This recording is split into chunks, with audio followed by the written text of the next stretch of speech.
आर्या शहर में रहती थी। एक छोटा सा किराए का कमरा, तीसरी मंजिल, खिड़की से सड़क दिखती थी।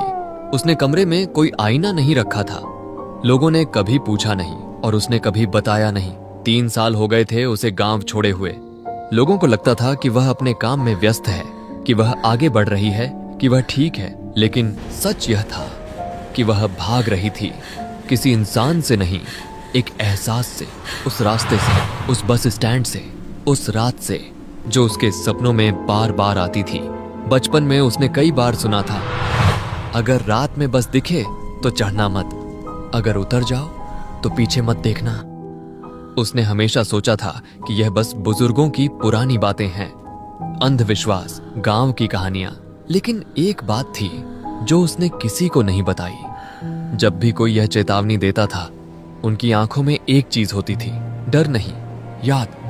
जैसे वो खुद कभी उस बस के पास से गुजरे हों और जो देखा था उसे भूल नहीं पाए। एक बार बहुत साल पहले, जब आर्या शायद 12-13 साल की रही होगी, वह उसी रास्ते से गुजरी थी। दिन का समय था, धूप थी, सब सामान्य था, लेकिन उसे साफ महसूस हुआ था कि कोई उसे देख रहा है। वह नजर जो गर्दन के पीछे से महसूस होती है, जो हाथ की नसों को ठंडा कर देती है, जो बिना किसी वजह के कदम रोक देती है। जब उसने पीछे मुड़कर देखा, कुछ नहीं था, सिर्फ वही खाली बस स्टैंड, टूटी हुई बेंच, उखड़ा हुआ टाइम टेबल बोर्ड। लेकिन उसी रात उसे पहली बार एक सपना आया। एक बस, रात का अंधेरा, अंदर की रोशनी टिमटिमाती हुई, आखिरी सीट और एक लड़की जो उसे देख रही थी। वह लड़की मुस्कुरा नहीं रही थी, वह रो नहीं रही थी, वह चिल्ला नहीं रही थी, वह इंतजार कर रही थी। उस सपने में एक और चीज थी जो आर्या ने कभी किसी को नहीं बताई। वह लड़की सीट पर नहीं बैठी थी, वह छत से लटकी हुई थी, उलटी, और फिर भी उसकी आंखें सीधे आर्या की आंखों में थीं। उस दिन के बाद आर्या ने गांव आना बंद कर दिया। पहले कम आई, फिर त्योहारों पर, फिर बस फोन पर, फिर वो भी कम। जितनी दूर गई उसे लगा सपने कम आए, लेकिन आईनों से वह आज भी असहज होती थी। लेकिन उस रात सब कुछ उसके कंट्रोल में नहीं था। वह गांव आई थी, दादी की तबीयत थोड़ी ठीक नहीं थी। एक रात रुकी, अगली सुबह जाने का इरादा था, लेकिन काम अटक गया। शाम हो गई, फिर रात, उसकी आखिरी बस छूट गई। स्टेशन खाली था, रात के 11 बज चुके थे, सड़क पर कोई नहीं था। फोन की बैटरी 3%, नेटवर्क। एक बार उसने रजनी को कॉल किया, कट गई। उसने विवेक को कॉल किया, उठाया। विवेक, मेरी बस छूट गई है, मुझे बहुत डर लग रहा है, मुझे लेने आओ प्लीज, बस स्टैंड। थोड़ी देर चुप्पी रही। रुको, मैं आता हूं। उसने फोन रखा, बैटरी 1%, फिर बंद।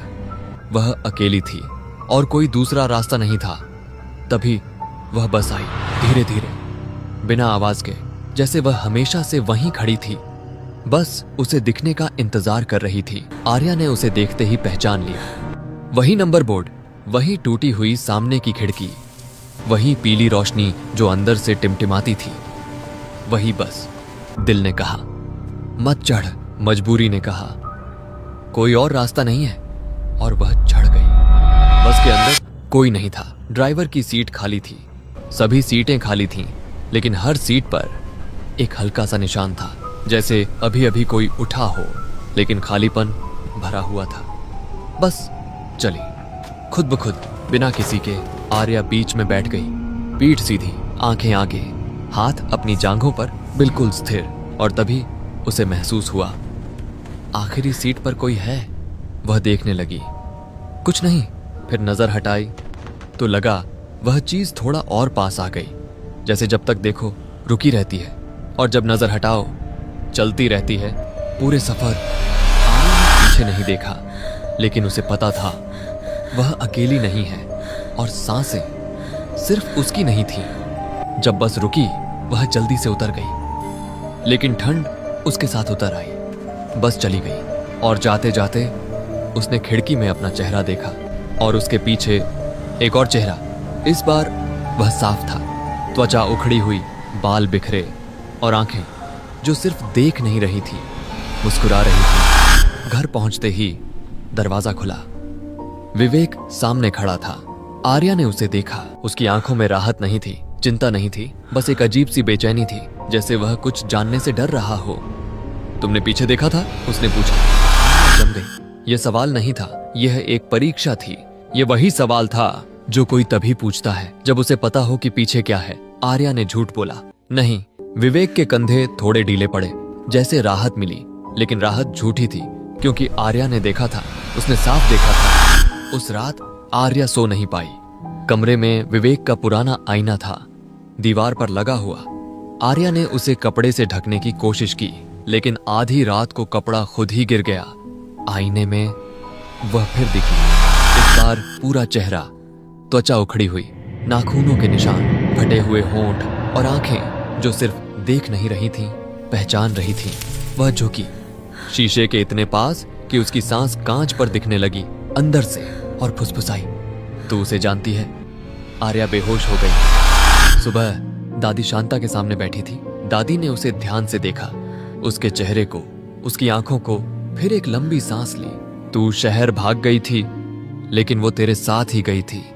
आर्या का दिल बैठ गया। कौन? दादी बोली। सरोज। वह नाम जैसे कमरे की हवा भारी हो गई, जैसे दिए की लौ एक पल के लिए रुक गई। दादी ने कहानी बताई। सरोज अलग थी, इस गांव में पली बढ़ी, लेकिन इस गांव के नियमों से नहीं बंधी, झुकती नहीं थी, जवाब देती थी, अपनी जिंदगी अपनी शर्तों पर जीती थी। गांव के कुछ आदमी उसे पसंद नहीं करते थे, उन्हें उसकी आजादी चुभती थी, उसका सिर उठाकर चलना चुभता था। और वह रात आई जब सरोज को शहर जाना था। रात की बस थी, वही बस। उस रात बस में 4 आदमी थे और एक जो चुप था। जब सब हो रहा था वह खड़ा था, डर के साथ, लेकिन चुप। उसके हाथ में फोन था। वह कुछ नहीं बोला, उसने किसी को नहीं रोका, उसने मदद नहीं मांगी। वो आदमी, दादी बोली, जिसने कुछ नहीं किया। आर्या ने धीरे से पूछा, विवेक? दादी ने सिर झुका लिया। उसने देखा। दादी ने आगे कहा, सरोज आखिरी सांस ले रही थी, उसने मदद नहीं मांगी। दादी रुकी। और जिसने देखा उसे वह छोड़ने वाली नहीं थी। आर्या ने पूछा, दादी क्या आप उसे जानती थीं? दादी की आंखें भर आईं। वह मेरी सखी थी। उस रात आर्या घर लौटी। विवेक सो रहा था, बड़ी शांति से, जैसे उसके अंदर कुछ था ही नहीं। आर्या ने उसका फोन उठाया। एक वीडियो मिला। आर्या के हाथ कांप गए। वीडियो उसी बस का था, अंधेरा, हंसी और सरोज। विवेक कैमरा पकड़े खड़ा था, वह सब रिकॉर्ड कर रहा था।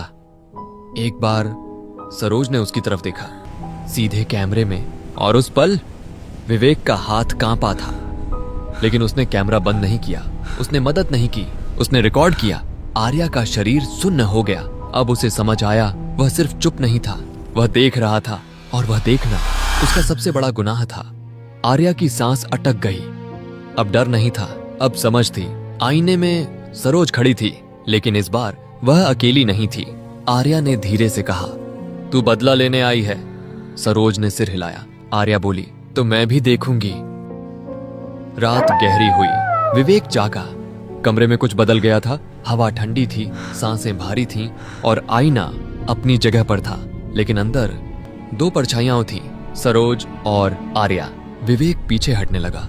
आर्या सुनो। लेकिन अब आर्या की आवाज बदल चुकी थी, धीमी, ठंडी, जैसे 2 आवाजें एक साथ बोल रही हों। उस रात विवेक रोने लगा। मैं डर गया था। आर्या धीरे धीरे आगे बढ़ी। नहीं, तुमने चुना था। कमरा भारी हो गया, आईना टूट गया, हर टुकड़े में वही वीडियो चल रहा था। विवेक खुद को देख रहा था, कैमरा पकड़े, कुछ नहीं करता हुआ। आर्या ने हाथ उठाया। विवेक का शरीर हवा में उठा, लेकिन इस बार सरोज ने उसे नहीं छुआ, आर्या ने छुआ। और जैसे ही उसने छुआ, विवेक चीखा, क्योंकि इस बार वह दर्द बाहर से नहीं, अंदर से था। उसके दिमाग में वही आवाजें गूंजने लगी, वही चीखें, वही पल जो उसने सिर्फ देखा था, अब वह महसूस कर रहा था। धीरे धीरे उसका शरीर मुड़ने लगा। हड्डियां अजीब तरह से टूटने लगीं, जैसे कोई उसे उसी तरह फिर से बना रहा हो। आर्या उसके बिल्कुल पास आई और फुसफुसाई, देखना आसान था ना?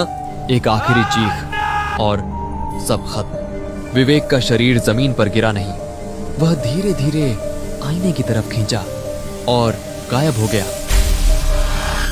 कमरा शांत हो गया, आईना फिर से जुड़ गया। आर्या अकेली खड़ी थी, या शायद नहीं, क्योंकि जब उसने आईने में खुद को देखा, उसका चेहरा वही था, उसके कपड़े वही थे, उसके बाल वही थे, सिर्फ मुस्कान थोड़ी ज्यादा लंबी थी और उसकी आंखों में दो नजरें थीं, एक आर्या की, एक किसी और की। और उसी रात बस फिर रुकी। आखिरी सीट पर अब दो परछाइयां बैठी थीं, एक जो बदला ले चुकी थी और एक जो अब सीख चुकी थी कि कैसे इंतजार किया जाता है, और बस फिर चल पड़ी किसी नए नाम की तरफ, किसी ऐसे इंसान की तरफ जिसने भी कभी सिर्फ देखा था और कुछ नहीं किया था।